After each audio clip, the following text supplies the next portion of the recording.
Yang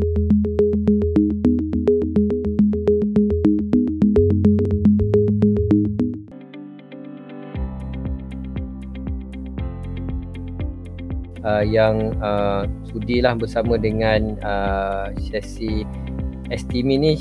Shortcut dia Share and Teach Me. Okay, saya mulakan membawa dia punya program ni sejak tahun sekarang 2022, sejak 2019 untuk Share and Kill untuk tajuk fungsi 3M, measure, monitor and manage di dalam Google Classroom menggunakan Scholastic. Okay, untuk pada sesi kali ini sebenarnya saya mengambil ruang dan juga waktu ini untuk memberi perendahan dan juga sama juga untuk memberi latihan dalam konsep TOT, Train of Trainer, dan mana saya menjangkakanlah topik Scholastic ni akan diguna oleh ramai guru, sekolah, pentadbir yang mana menggunakan Google Classroom sebagai medium.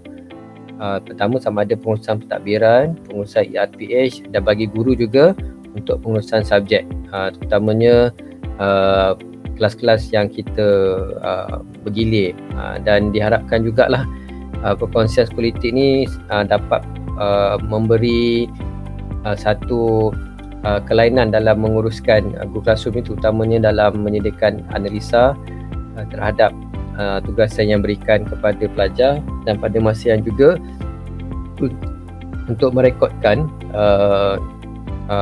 maklumat-maklumat ataupun bahan-bahan yang kita telah berikan kepada pelajar. Okay, untuk guru ni sedikit introduction lah mengapa saya bawakan tajuk Scholastic ni untuk sebar luaskan kepada mana-mana yang saya jumpa, sama ada dari pegawai, pengetua, guru besar, pentadbir, guru-guru. Kenapa Scholastic ni salah satu kaedah untuk digunakanlah sebagai medium analisa untuk kegunaan Google Classroom. Pertamanya sebab dia punya Scholastic ni dia direct, dia akan connection dengan kita punya Google Classroom dan tidak ada apa-apa extra setup lah. Tak adalah cikgu nak ada kemahiran data, kemahiran macam-macam lah. Paling penting ialah cikgu ada Google Classroom. Okay, dan Scholastic ni dia untuk guru dia percuma saja untuk akses, dan cikgu hanya sign in menggunakan akaun Google dan terus boleh meneruskan bahagian Scholastic. Okay, selain itu juga di bahagian Scholastic ni apa yang mereka tawarkan untuk kita lah sebagai pengguna, yang mana dalam melaporkan kita punya Google Classroom ni, pelajar-pelajar yang enroll kita punya kelas ni dia akan synchronizekan email mereka, nama mereka, dan di situ kita dapat menggunakan ia dengan mudah untuk kita generatekan senarai nama, dan senarai nama ini juga kita gunakan kalau kita nak menghubungi pelajar ni. Kalau sekiranya pelajar ada tertinggal ataupun ada benda yang tugasan yang kita rasa perlu ditambah, so kita boleh gunakan fungsi Classroom Roster. Dan pelibatan pelajar sama ada daripada awal tahun, pertengahan tahun sampailah hujung tahun ni, kita boleh dapatkan laporan pelibatan pelajar dalam bentuk Classroom Engagement Report. Okay, begitu juga dengan fungsi Google Meet Minutes ni, saya tak pernah cuba lagi tentang kegunaan Google Meet dalam Scholastic, belum lagi cuba.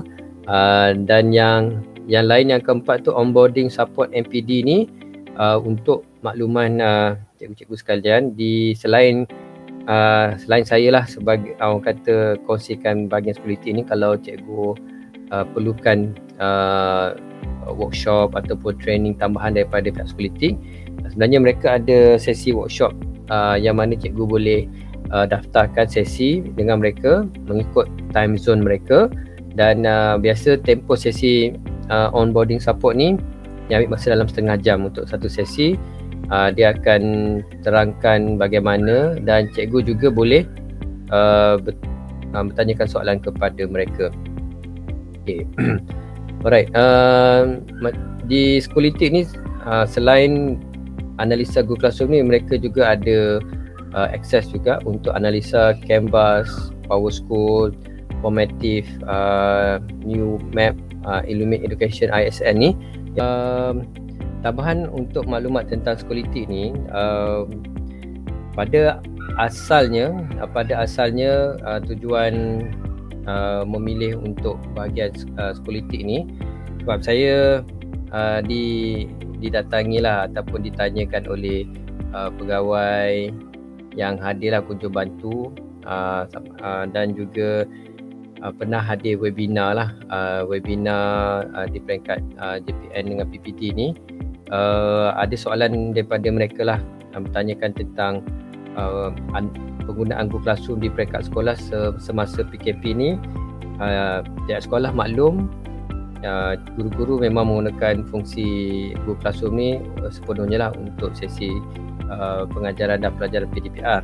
Dan bagaimana kita nak tunjukkan kegunaan tu, biasa kita akan paparkanlah grade, analisa, dan juga markah-markah yang dipaparkan dalam GC, itulah sebagai kita punya laporan.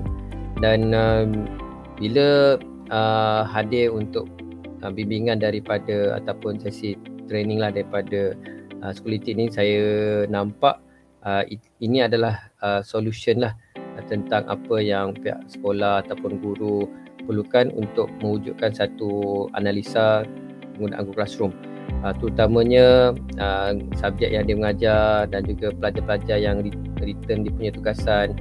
Dan pada masa sama, sekolah yang menggunakan Google Classroom dalam pengurusan ERPH juga, ini juga banyak membantu dari segi analisa pengantar ERPH, dan bagaimana juga pentadbir ataupun penyemak RPH ni, mereka juga boleh mendapatkan analisa guru yang menghantar ERPH, sama ada dalam bentuk analisa bulanan ataupun nak buat mingguan pun boleh. Dan boleh kita wujudkan satu laporan mudah bagaimana guru menghantar RPH ataupun student lah menghantar tugasan ni, dan kita boleh lihat analisa itu dalam bentuk peratus. Dan kalau diperincikan pelajar itu sendiri, kalau ada paparan dalam Schoolitic ni tentang senarai pelajar yang termulang yang menghantar tugasan ni, boleh lihat pada paparan nama mereka dan boleh lihat secara detail lah bentuk tugasan dan berapa markah yang pelajar tu terima. Okay, dalam bahagian Schoolitic ni juga, setiap kali pelajar tingkatkan dia punya penghantaran tu, kita boleh lihat dalam bentuk trend lah. Mungkin daripada minggu ini pelajar ini macam so-so lah, macam hantar, tapi kita boleh tengok progress tu daripada bulan contohlah bulan Januari, Februari, kita boleh lihat dia punya progress dalam laporan trend dia lah. Okay. Apa yang saya sebut data made easy ni sebab saya sendiri pun bukan background guru data, dan memang kalau nak dibacakan dalam table-table ni, kalau tak melalui Google Training ni, mungkin agak lemah sikit lah tentang Google Sheet, Excel, nak buat VLOOKUP lah, kemudian nak buat formula, tak berapa nak main, cuma tak berapa nak minat bahagian data ni. Cuma dengan Schoolitic ni, kita just tekan saja function yang ada Schoolitic ni, laporan tu dapat dijana dengan mudah, dan kita boleh savekan dia dalam bentuk Google Drive, yang dia akan munculkan dalam bentuk Google Document. Okay. So untuk Schoolitic ni juga, selagi cikgu ada Google Classroom dan ada pelajar kat situ juga, cikgu boleh gunakan Schoolitic ni dengan mudah.